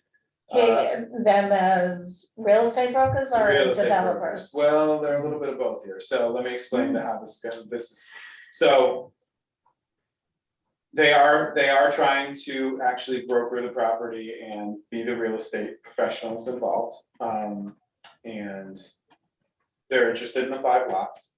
They understand the road would have to be brought up to a standard. We talked a little bit about the Chapter 61 implications. They may actually come to some agreement with Penny on a small 5-acre portion or something of that size to carve out for their own to expand their own property. But the basics of the discussion was about what it would take to develop parcel B. So we went over all of the critical points in the decision and the restrictive covenant, and these kinds of things come up all the time. I have no idea how serious they really are. I do know that they listed the lots that don't exist. They listed on MLS, was it? Yeah. Mm-hmm. Zillow, or it was somewhere. I think it was on MLS. So, which, from time to time that happens. There's these kind of hypothetical lots that get listed, I guess, to see what kind of interest there is. But, They listed lots for a subdivision that doesn't exist. yeah, yes. Yeah. I mean, it's not too different than what we saw at the driving range at Stow Acres. It was like 5 lot subdivision, and everybody was calling us saying, what 5 lot subdivision? So it's not the first time I've seen it, but nonetheless, we'll keep an eye on that. We'll be in contact with them to see how serious and where this. That's certainly scary for prospective buyers that really are clueless about Right. subdivisions. How many acres is that parcel? Plus or minus 30. 30, yeah. Yeah. It's got a real choke point in it because parcel A, which was the open space that was added on to Hale Corzine, kind of dips down pretty close to where Penny's old parcel was. And so you've got kind of this almost like a capital H-shaped lot where you've got like 2 pods and then a narrow strip in between. And then of course the pedestrian easement that bisects that. There's no part of this that would be easy. Which makes me a little frightened and also a little kind of the mindset that this might be kind of the exploratory front, and it may not go anywhere. We'll have to wait and see. Jesse, could you just say the last thing that you kind of mumbled? What was the second part of your thought? So I didn't realize I trailed off there. All I was saying was that it's probably going to be a really difficult parcel to develop, and I wouldn't be surprised if this is more of an exploration of options and we don't hear much more about it. It could go either way, sometimes all we have left in town are the hard spots. So I'm not sure if everybody that comes forward asking about it is really the person or the buyer who's really going to go and make it happen. It's just tough to say. And that might also be Jesse's wishful thinking. Yeah, we'll see. Yeah. Okay, moving right along. You saw some correspondence in there about Sue Carter's hourly rates. Yeah. It's been a long time. I'm working with Sue right now to have her update us with her actual rates for what she does and try to get her under a new contract. Okay, mentioned something about a conflict that you were looking Well, that was in into. the title, but the note didn't seem to say anything about that. Yeah. That's what I understood. About the conflict or Yeah. about the? Conflict of interest. Yeah, so the conflict of interest piece is Sue is now offering surveying and topographic surveying Okay. to Stamski and McNary. And she Oh. wanted me to just check with town administrator about whether or not, if she were to, for instance, have done the base plan for a plan that Stamski submitted, could she still be peer reviewing the engineering piece? Good question. And Mm, you know, it's a fine line, but Denise and myself both were like, well, there's a big difference between base survey and actual engineering that kind of confers an opinion or a strategy or some sort of skill or something. You know, it's basically, I'll draw the background, you guys propose what you want to do. So I don't know, I mean, Denise didn't see a problem with it. I'm leaning towards not having a problem with it, but you know, I don't know if the board had an opinion there or if we wanted more of an opinion going forward. Probably not a conflict, but just the appearance. So I, just because of that, I think maybe we should have a legal opinion. Yeah, I mean, I I do- definitely. And I'm just thinking about the appearance. Yeah, I mean, Denise was basically like, you know, it'd be a good idea to just do a disclosure prior to any application that was going forward, just right off the bat, Mhm. just so Yeah. it wasn't like it comes out, you know, Yeah. 3 public hearings. Yeah, we're No one wants disagreeing that. with that survey, Mark, and then, yeah, Right, yeah. right, so yeah, so anyway, that's what that is, I'm trying to just sort that out. Either way, though, I would like to get, we rely on Sue in a lot of different ways, and I would like that to be in writing, so. Yeah. Going forward, so I have some good examples from some other towns. I do have a meeting scheduled coming up for Lower Village regarding the streetscape there. Steve has a bunch of the granite posts at the highway barn. A bunch of them are in pretty bad shape. The brackets that held the wood have kind of rotted away or rusted away. And so Phil, Mosley and Steve have both been talking about getting in touch with somebody who could repair them. Mhm. I think Steve was of the opinion of like, you know, these are a lot of work to mow and weed whack around. And Denise and I are like, well, you know, a lot of what makes the town look nice is more work. And Exactly, yeah. So I think Steve recognizes that, so we're trying to come to a compromise of like, what would be, obviously, we don't want to install these right in front of the feeder line to the underground infiltration system, if they have to get in there. So I think there's some compromise about where we could put these back along that common. I know Phil is really interested in it, and it's helping us to kind of move the discussion forward, so we'll be talking about that. Yeah, Phil was a big mover in getting those, Right, yeah, so I think the town administrator was on the Yeah. same page okay. in terms of trying to get that back. I met with John Kramer today on his property at 118 Great Road to take a look at the basically the sight lines from Sally Griffin's house back over on Lane's End, and to talk about potential landscaping improvements. Lori's getting hungry. And so we had some ideas, we traded some ideas back and forth, and we kind of got a sense of, if you look through even the summertime brush, there's like one window that is like perfectly framed and is not blocked by anything. But I'm sure during the fall and the winter, it's a much bigger, it's much easier to see through to Lower Village. So we talked about some white pine and some tree types that might be suitable there, about the distance that he would have to put them in. So he's gonna draw up some ideas and submit to the planning board. So just to make sure he's on the right path, because it's clear now he's not going to be doing some of the landscaping involved with the 118 project, and I had written to him like, look, if you're not gonna go forward with that, I still think we need to deal with the abutter issue prior to the winter, so he is gonna do that. As far as the special permit on 118 Great Road, he has been getting quotes, astronomical quotes for that project post-COVID. And he's taking a serious look at the old beef and ale building and whether or not it could be rehabbed and Really? brought back to life. Wow. Yeah, it's not a great, I think he would admit that it's not the thing that he wanted to necessarily do, but he's struggling to kind of figure out how to manage this property that now, this building.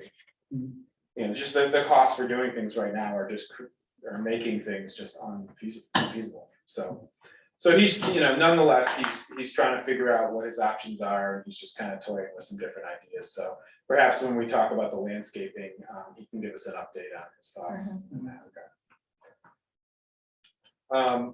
I don't know if you noticed, but Wedgewood Pines did submit their I think they're called agronomic reports for the herbicides and pesticide use there. Oh, they going back did? a few years, yep. And so I was able to give those to the Board of Health and to John Mascia for the purpose of his water being tested. So they complied with that pretty quickly when I finally got in touch with the right person. Listen, getting to the end here. There's been a lot going on. Nan's Market, Jordan Mackey, West Fisher, they are debating right now how they would like to go forward with the special permit that was approved last month. The appeal period ends, actually it was this month. The appeal period ends on August 12th. And they're debating a possible appeal or a request for a modification to that permit. So we should know in the next, well, we have until the 12th, so I think we're gonna know pretty soon. But I would say we'll know in the next week or so if they intend to go the route of asking the board for a modification. I know, the only bit I know is that the events are something that they wanna revisit and make sure that the board had enough information on. So we'll see where that goes. And then I think lastly, we had, no, three more things, sorry. We had a water feasibility study scope of work provided to us by Weston and Sampson for Lower Village. We had been anticipating submitting for this rural development grant. And we just missed the deadline by days, and the application was just insane. So we're like, okay, so at least we have this scope of work. And this was something we've been talking about with the Economic Development Commission and the Lower Village Revitalization Committee for some time. The study would essentially answer some of the questions that haven't had answers for over a decade now. And the EIC really took a vote the other night that they'd like to examine all potential grant options ahead of any potential town meeting article next May. So just so you know that's out there. I don't know if it made it into the packet, so I'm happy to share it for anybody who'd like to see it. Should have been. Yeah, $20,000 price tag in the scheme of things is pretty short money considering the kinds of information that could unlock. It could close the door for good if we get information that's just not compatible with what we could do, but it also might provide us information that's finally actionable. So we'll see where that goes. Actually, that wasn't provided for this packet, my bad. Yeah, That's we'll get we it in the next provided package. the scope of work that we just referred to. And so the last two things, AAN and columns. I've been working on the AAN rules and regs. I want to bring that to the board for August. We know we needed to do that ahead after we got the bylaw passed. So I should have that in August, was able to put several hours into it today. And then, did we talk about Collins at the beginning of the meeting? Sue Carter had some comments on the Collins as-built plan. We kicked it back to J.M. Poole, who then sent it to Andrew, survey and engineer, to confirm that the stormwater plan, erosion control plan, stormwater system will function as designed. So what we want is that kind of stamped recognition that the plans are reflective of what was agreed upon, and everything shown on that as-built will function correctly in accordance with its sign. So that's what we asked for essentially at Jillian's Lane before we close that one out as far as-built. So we're kind of following that same playbook here. And hopefully we'll have that done shortly. I think Anything new with Bolus? nothing new on the bonus No. front. No. Hey, Jesse, I just wanted to say that AAN thing. I wanted, when we discussed that, I think you said next week or next meeting. I would like to know, what can I say? Backup information for the comments that the builder, the owner or whatever for Athens Lane, what he said about 18 square feet and the basement and all that. I just had a lot of questions about that, and I want to make sure that we have technical information about that particular thing that they're asking when we do discuss that. Yeah, I was gonna put something together to try to provide some context.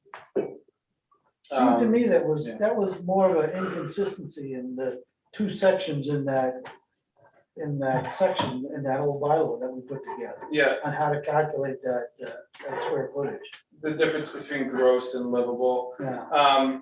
Yeah, I think it could be an inconsistency or just something that I think the It was, applicant would. it was just based on two different types of units, that's probably what. Yeah, it is, it's hard when you have a yeah. lot of different units, so yeah, I think it could have been clearer, and that is something that, I think first we have to have a discussion just about Right. what our anticipation and expectations are for the size of some of the units and whether we're comfortable with what they're asking. And I was actually gonna go and just take a look at a couple of the other cottage developments and try to get some square footages from what was built there to get an idea.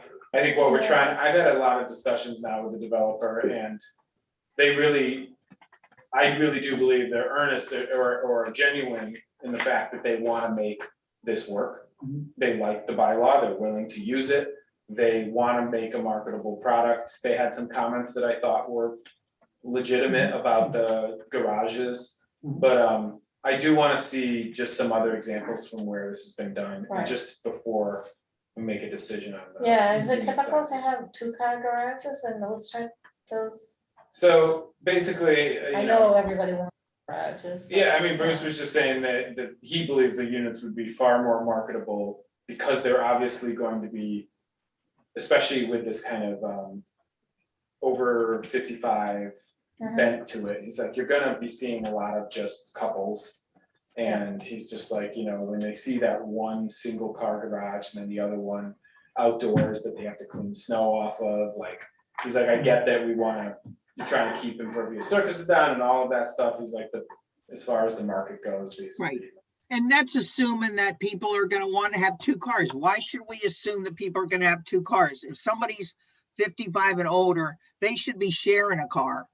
And I don't know, I didn't agree with that rationale. Well, I know it's not, we're not discussing it, but a lot of the things that he said, it felt like trying to increase the price of the units rather than actually being in the spirit of what we actually wanted, which was kind of smaller houses. I mean, a lot of the older people here in Stow have told me that there's still too big of houses for what they want. They don't want this two-car garage and, you know, all this other stuff. So I think that we should think about for next week is what was the goal of our requirement on the garage? What were we trying to achieve? And then look at that, look at it from that perspective. And I say that because there may be other things we can put in there to achieve the goal. So I don't really remember off the top of my head all of the things that we were trying to achieve when we had the garage conversation. So if we could think about what were we trying to achieve, and was it an aesthetic thing? Was it a you know, I think there's a couple different angles there, and then let's make sure that we revisit that when we discuss how we feel about it. Yeah, I mean, overall, I think, I will say that based on the bylaw that we passed, the comments and the revisions they're asked for are minor, are minor. The fact that, you know, so I've been thinking like, okay, I think we're definitely in a good position to just have a discussion on some of the details and the goals, keeping the goals in mind. I think that's a good way. But yeah, I'll try to have something prepared so that we can have that discussion when we meet. On a different topic, Jesse, when were we gonna debrief on the White Pond Road discussion? Yeah, that, thank you. So I have asked Sue Carter to help weigh in on that. And I've been just doing a couple of things behind the scenes to make sure that we have as much information as possible. And that was gonna be for August 10th, our next meeting. Okay, Yeah. Just the drain. So that's the plan. Sue Carter is gonna get out there. She gave me some updates on what she thinks we should have in place as far as legal agreements with the property owner prior to making any decisions. So I think I'm gonna try to decipher that, talk with town administrator, and then have something prepared for the board so that you can kind of see the different options for that next week. Yeah, I think it's important to have something from Sue because we're hearing input from a lay person, Katie and Mark, and we are lay people, so it's too important an issue to not have a professional input. Mhm. And there is the issue about the easement, whether or not there is an easement, and correct. if that's the issue, if we have something from an engineer that recommends that something should be done, we can just let them know that there is an issue. If you choose not to grant the easement, you're gonna be facing an issue. Right. Okay, The other thing I wonder there though is that, I don't know, with Sue, whenever we talk about White Pond Road or anything over there, it always seems that the Preston property comes up. And, you know, people actually have a lot of emotional I know. about that. But when I was there, we were all there last week, it seemed like when they did all the grading, redid the parking lot over there on the Preston side. Seemed to me they really should have put a curb, okay, on the piece that goes along the side of the building.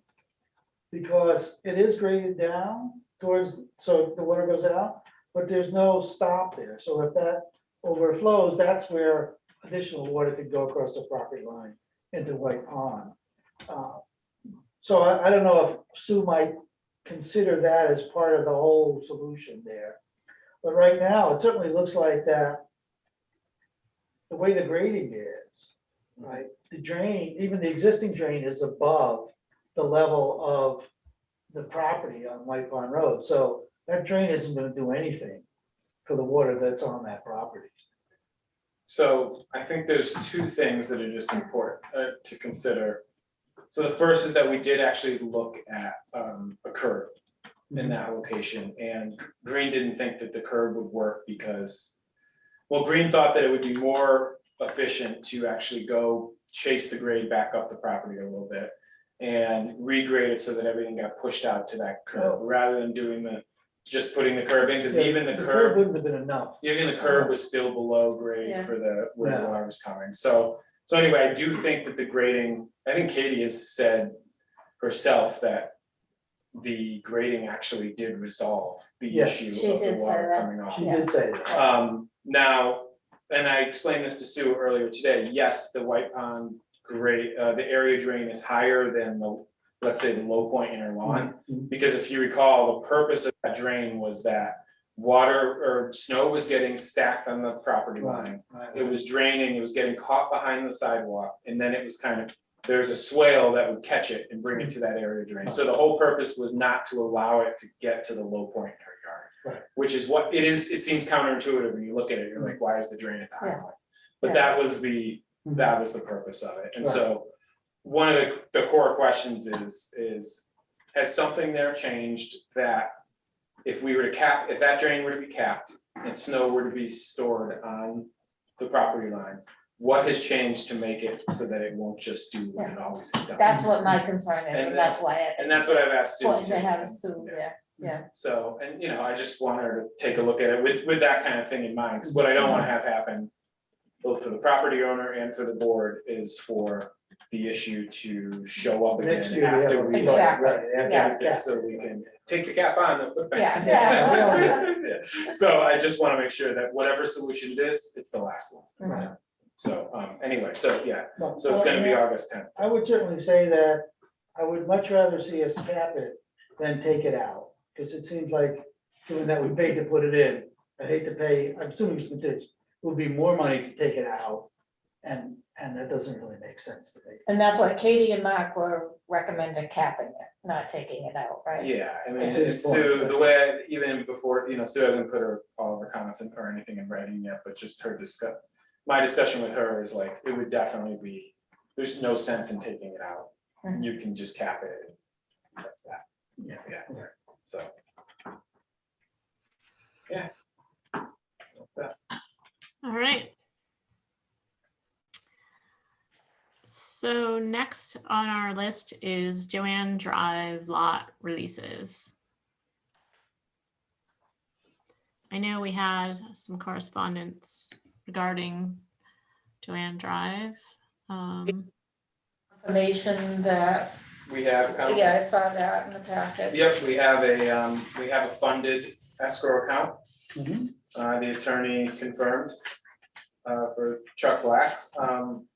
And as you recall, that performance guarantee was for the remaining lots after we asked for it to be updated. Mhm. So at this point, I'm comfortable with the board releasing lots 2 and 4. I think everything is in place, including the money for the culvert crossing and all of that to take care of things going forward. I move that we release lots 2 and 4 of the Joanne Drive, But the release says, right here Subdivision. says lot 2. lot 2 and lot 4. Oh, the form, you mean?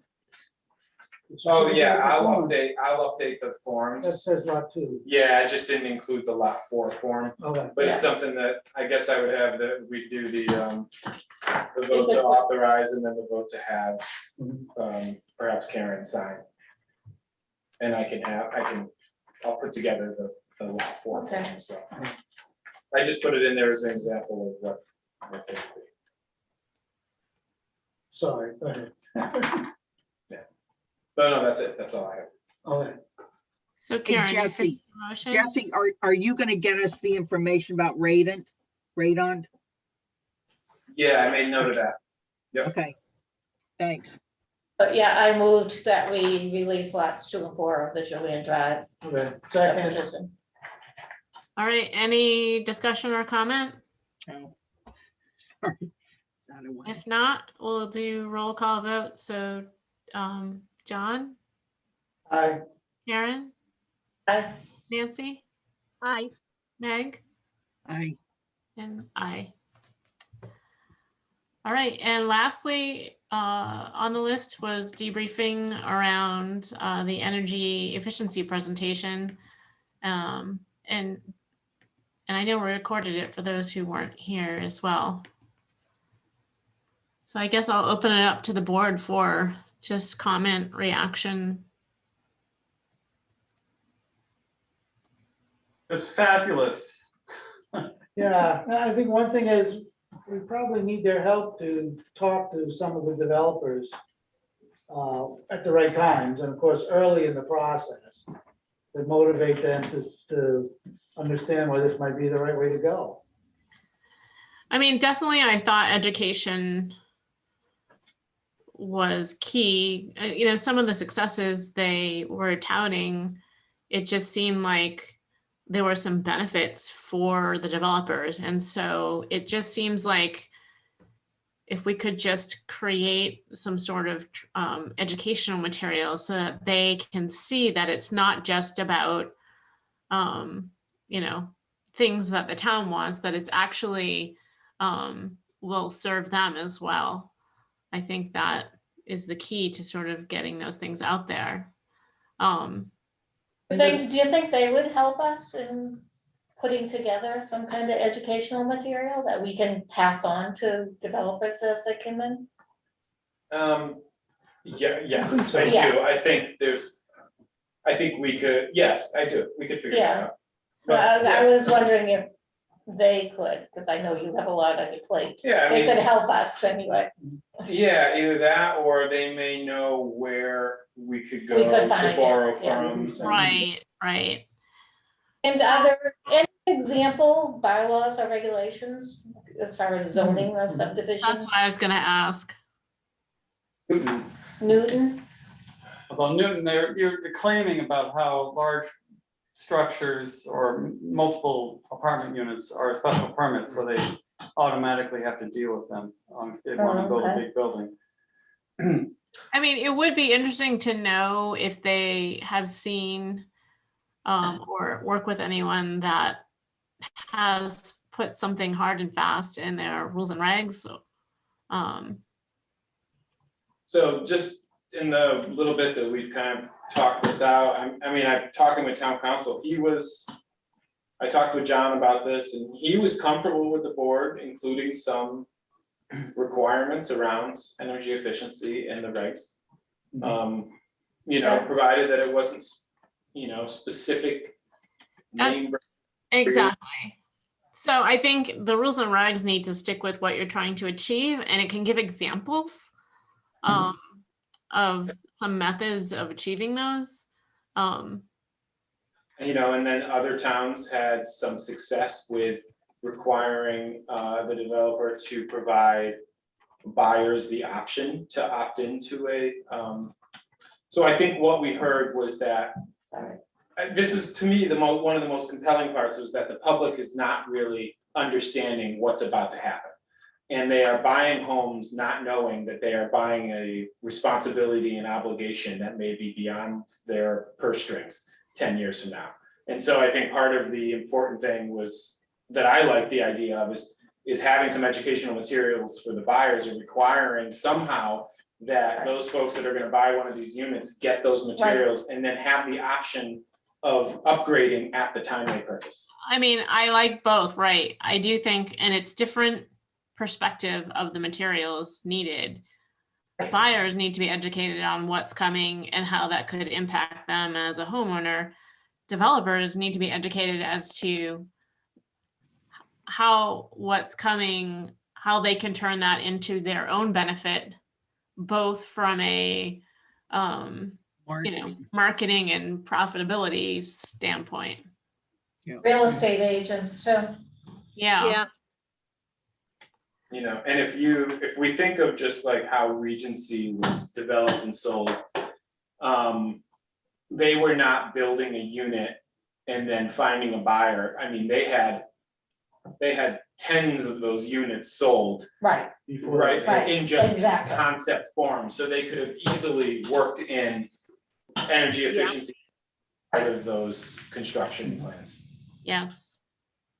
Just as an example, I would imagine that Habitat, if they were to go forward on this development, would do exactly the same thing. So I think those few educational elements, if we can look to see how they could help or what they would recommend, how best to proceed. At the same time, I think we should have a conversation about what we think we can get into the rules and regs, that sort of goals based, that would help the cause as well. Sort of drive it from both angles. So coming from the ZBA end of the world, it would be highly interesting to the ZBA to require somebody doing a 40B to ask for a waiver on this kind of stuff and have the argument about whether it's, what is the classic economic, I guess. It's the Effective, yes. get out of it. So I would be interested in a conversation about, can we figure out a way that has a bylaw that makes it worthy to require people who go around the bylaw to actually have a discussion about it. And so I think the larger picture is merits some kind of, is it worthwhile or not, and can we sustain it as a bylaw? And I think if we can also at the same time get some information, education that shows that it can be beneficial to the developer, then they kind of lose their argument to, Right. Not do it. Yeah. yeah. Especially with affordable, with 40B, they're affordable units, so it's beneficial to the homeowners as well.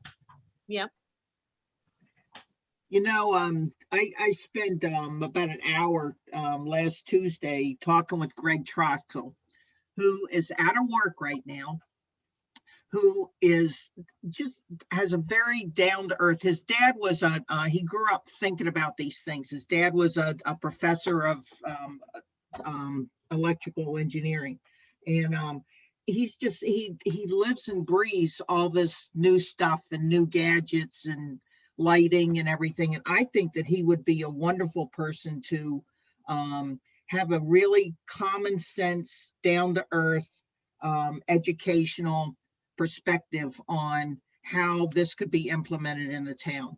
And I think that since he's out of work right now, that this is a perfect time to just talk to him about possibly, getting involved in the education and how we can kind of push this perspective.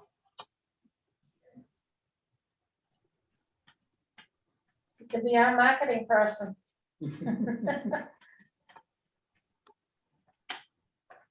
So Jesse, I guess as next steps, then you'll reach out to them and ask.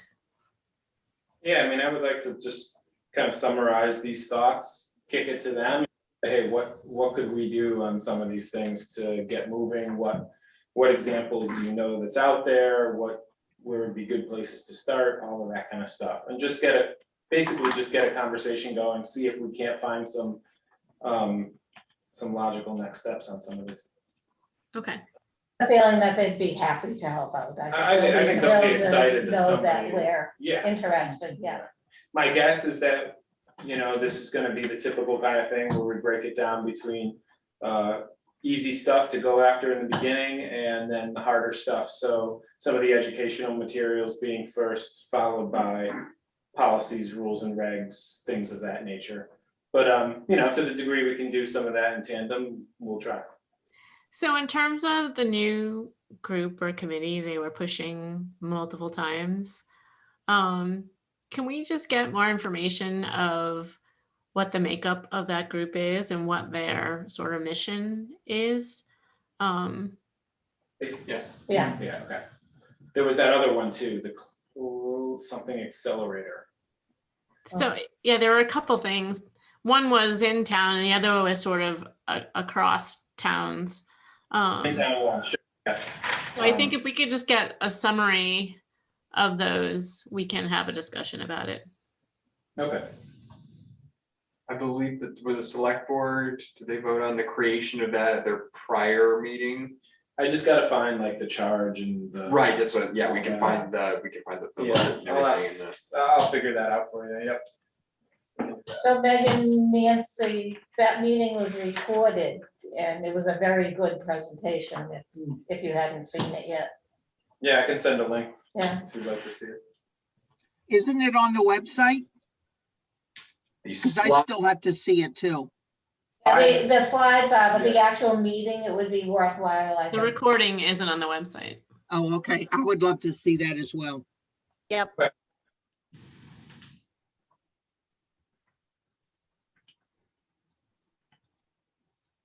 All right. Those were the end of our agenda items. Does anybody have anything else they wanted to raise? I do have one thing that I feel guilty, and so I need to ask, which is, what are we doing about Lenny's dinner? Jesse asked me to help a little while back, and I did check with Slater's. But they won't let a smaller group use that outdoor pavilion. That's sort of like their separate catering function room. And so I knew you guys were talking about outside. So then I looked at their little umbrella tables there. And while they look nice, the noise from the traffic going by is really bad. So I didn't think that was good. I was going to check with Kith and Kin in Hudson because I know they're good with a group and a big table, but they don't have the outdoor space. And then my family and I, or some of us, went to what was, or maybe still is, Bolton Street Cafe or Grill, whatever it was over there in Marlboro that used to be good. And we've done some little town things there, but forget it. They Yeah, they're don't seem terrible. to have a beyond terrible. Like I was waiting for us to be told we didn't have to pay. Oh, wow. Just beyond terrible. It was Yeah. horrible. He doesn't have kitchen staff, and then he doesn't seem to have supply of food. But you know, go to the supermarket and buy some. I don't know, but so I ran out of ideas. Yeah. So question, do we really care about outdoor? What do people? I think? guess it kind of, my reaction is, I guess it depends on how the Delta variant is gonna be. I know it's kind of getting worse. I was thinking Maynard has some better options. If you wanted to do Mexican, that place that has the Mexican in Maynard with the outdoor tables really isn't bad. Pleasant Cafe is doing outdoor tables, but you have all the traffic going by. But I don't know, it's hard to get outdoors. Okay. That was my input from a while back. I mean, What if we about- went, if we went on a weekday night, you know, I'm not sure that Slater's would be that crowded. I don't know, it is pretty crowded, but you can Inside. pick a night. Yeah.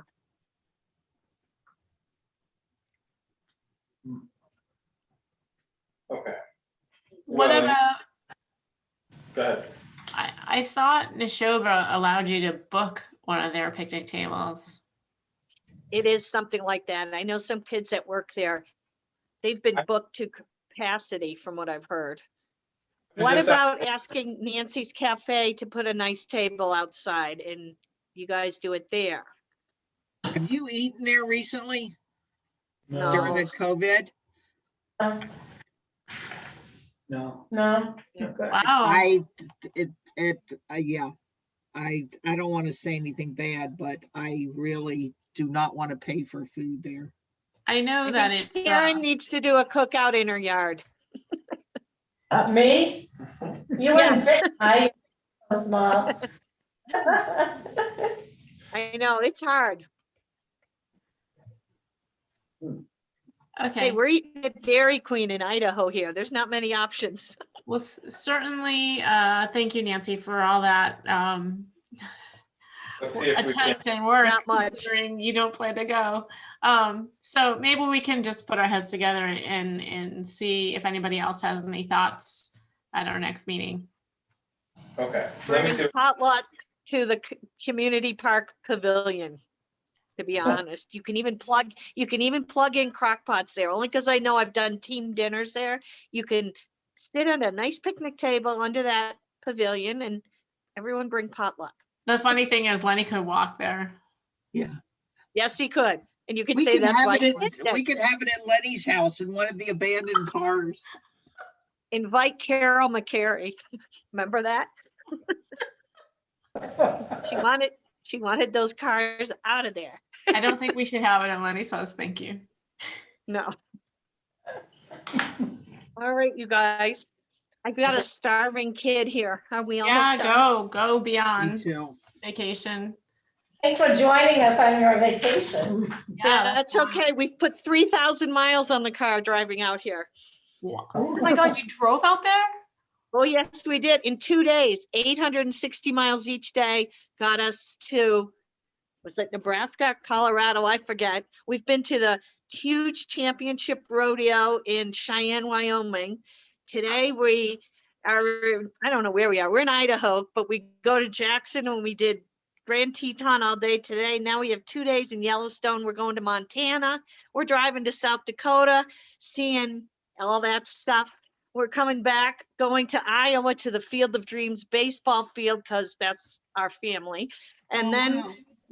dragging home on my little Honda CRV's last leg, probably. That is And we don't- wild.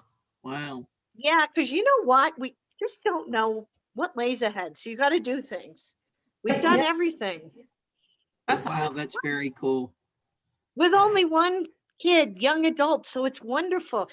The triplets are home with dad. But they're still texting saying, "What's for dinner?" Not my job. Good luck, you're on your own.